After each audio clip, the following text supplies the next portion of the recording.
Hi everyone, and welcome to week two of Philosophical Foundations of Education. Just wanted to check in with a brief introduction to this particular week.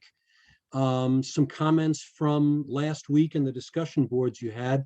I really thought the conversations you had with one another and that I was able to participate in were really excellent. They really showed some real depth of thinking, and I enjoyed how you made me think about that thought experiment with MEEP and what that really meant for us in terms of knowing and in terms of helping to define that idea of epistemology.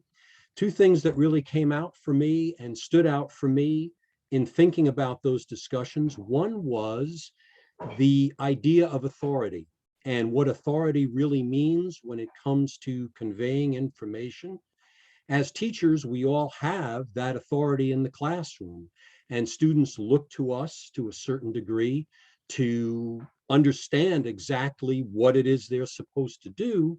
And as we saw in the circumstance of MEEP, really kind of getting information and hopefully being able to use it. What I wonder about is how well MEEP was able to use that information, because MEEP didn't have a lot of discretion in its logic. In other words, it couldn't really compare and contrast what you provided as a knowledge giver to what it needed in order to survive in the world. So authority is a double-edged sword, because as much as we have it, we also have to recognize that with that authority, we have to be careful in presenting different perspectives and different understandings, because that way students can formulate their thinking on their own, which is something that MEEP couldn't do. And that's the other excellent point that several of you brought up. In fact, a number of you brought up that idea of multiple sources, like where do we get our information from, and how do multiple sources allow us to distinguish what we think and what we believe is accurate information and knowledge. So it can be tricky to convey information to students, because very often students come into the classroom and expect us as authority figures to provide them with everything, when in fact, it's those multiple perspectives that are really going to round out a person's education. So I really appreciated those conversations. I thought that all of you did very well. In terms of this coming week, this introduction to week two, I'm going to open up several portions of the week. We'll have a video that I'll post on Thursday after your first round of discussion boards to talk a little bit more about idealism. But there is an additional chapter that I want you to take a look at. It's kind of brief. I think it's only about 4 or 5 pages long, that also puts idealism in context in a broader sense, because we've really talked about idealism primarily, or you're reading about idealism primarily as it has to do with Plato and that allegory of the cave. And there's a larger historical context, because people and philosophers have used that notion of idealism to convey additional thoughts and additional ideas. So the reading is designed to round that out, and I'll talk a little bit about that in the video that I'll post for this week as well.